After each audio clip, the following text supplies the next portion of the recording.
From Roman legions to one of the biggest empires the world has ever seen, from a devastating civil war to a modern European democracy, the story of Spain is nothing short of epic. All right, let's dive into this really complex and dramatic history. This is really the central question we're going to try and unpack. Spain's journey is this incredible story of unity and power, but at the same time, it's also one of deep, deep division and conflict. So we're going to trace that entire wild arc right from the beginning. So let's start at the very beginning, because before Spain was Spain, the place we now call the Iberian Peninsula was a total crossroads of cultures, of conquests and kingdoms, and every single one of them left their mark. Just look at this timeline. It's a whirlwind, right? It shows you just how many different powers shaped this land over more than 1,500 years. First, you've got the Romans, who create Hispania. Then, as Rome crumbles, the Germanic Visigoths take over. But the biggest shift, the real game changer, comes in 711, when an army from the Umayyad Caliphate crosses over from North Africa, kicking off centuries of Muslim rule. And this new territory was called Al-Andalus. For more than 700 years, it was a major center of learning, art, and science. We're talking about a hub of incredible innovation in the medieval world, especially cities like Córdoba. You can still see its influence all over Spain today. In the architecture, the language, the culture, it's just profound.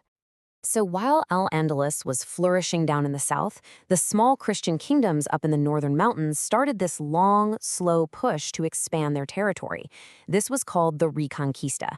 Now you gotta understand, this wasn't one single nonstop war. It was this very long, drawn-out process of conflict that would pretty much define medieval Spain for centuries. And all of this, all these different threads, they all culminate in one single pivotal year. Seriously, if you remember one date from this whole explainer, make it 1492. It is the year that everything changes for Spain, and honestly for the entire world. 3 absolutely massive events happened almost at the exact same time. First, the Reconquista officially ends when Granada, the last Muslim stronghold, falls. In that same year, the monarchy decides to fund some guy named Christopher Columbus, launching the Age of Exploration. And finally, the Alhambra Decree forces Spain's Jewish population to either convert to Catholicism or get out. This creates a unified Catholic kingdom, but a religiously intolerant one. This is the moment modern Spain is born. So, with a brand new unified kingdom and a gateway to a whole new world just opened up, Spain was perfectly positioned for an absolutely unprecedented rise to power. And rise it did. Fueled by conquering the Aztec and Inca empires in the Americas, Spain built a truly global empire, stretching all the way from the Philippines to the tip of South America. For a solid chunk of time, it was, without a doubt, the most powerful nation on Earth. Now, the engine of this empire, it was silver. Just unimaginable amounts of wealth flowed from the mines of the New World back to Spain. And this money didn't just build fancy palaces, it funded the massive armies of the Habsburg dynasty, allowing Spain to just dominate European politics for more than a century. All this imperial power also fueled a cultural explosion. The era is known as the Siglo de Oro, or the Golden Age, and it produced artistic masters like Velázquez and literary geniuses like Cervantes, whose masterpiece, Don Quixote, is pretty much considered the first modern novel. It was an age of supreme confidence, where art really reflected a nation at the absolute peak of its power. But you know how these stories go. No empire lasts forever, and the very wealth and power that defined Spain's golden age also contained the seeds of its long, painful decline. Just think back to all that silver we were talking about. On the surface, Spain was, by far, the richest country in the world. Treasure fleets were constantly arriving from the Americas. It looked like the money would never run out. So, how does the richest empire on Earth go bankrupt 9 times in just over a century? It's a huge paradox, right? Well, that flood of silver actually crippled Spain's economy at home. It caused runaway inflation, while the crown spent every last coin, and then some, on endless wars in Europe. The empire was basically a gilded machine running on fumes. And this financial weakness, well, it led to military defeats. The destruction of the famous Spanish Armada in 1588 was really the beginning of the end for Spain's naval supremacy. Over the next 300 years, it was just this slow bleed of lost territories, costly wars, and fading influence, all culminating in 1898 with the loss of its last major colonies. The Spanish philosopher Ortega y Gasset really captured this whole paradox perfectly.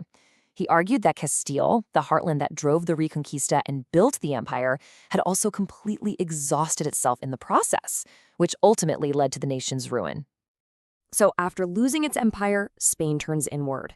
It enters this incredibly turbulent 20th century, which becomes defined by a violent struggle over its own identity and its future. This conflict just explodes in the Spanish Civil War, a war that brutally tore the country apart. On one side, you had the Republicans, defending the elected government with support from the political left. And on the other, you have the Nationalists, a coalition of conservative forces led by the military. It quickly became a proxy war for the big ideological battles of the time. Nazi Germany and Fascist Italy aided the Nationalists, while the Soviet Union backed the Republic. The Nationalists, led by General Francisco Franco, won the war in 1939. And this kicked off a dictatorship that would last for nearly 4 decades. Under Franco, Spain was politically repressive and, for many years, pretty isolated from the rest of the world. But after Franco died in 1975, something pretty remarkable happened.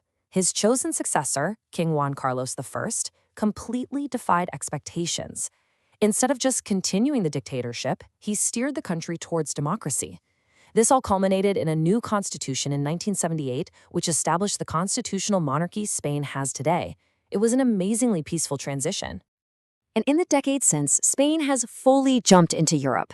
It joined the EU, hosted those iconic '92 Olympics in Barcelona, and adopted the euro.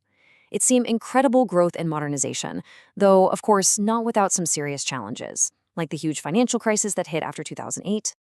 So when you step back from a collection of tribes in Roman Hispania to a world-spanning empire, through a devastating decline, a dictatorship, and then a rebirth as a modern democracy, Spain has constantly remade itself. It's this powerful, powerful story of unity and division, of immense wealth and total collapse. And it leaves you with this one crucial question. What comes next?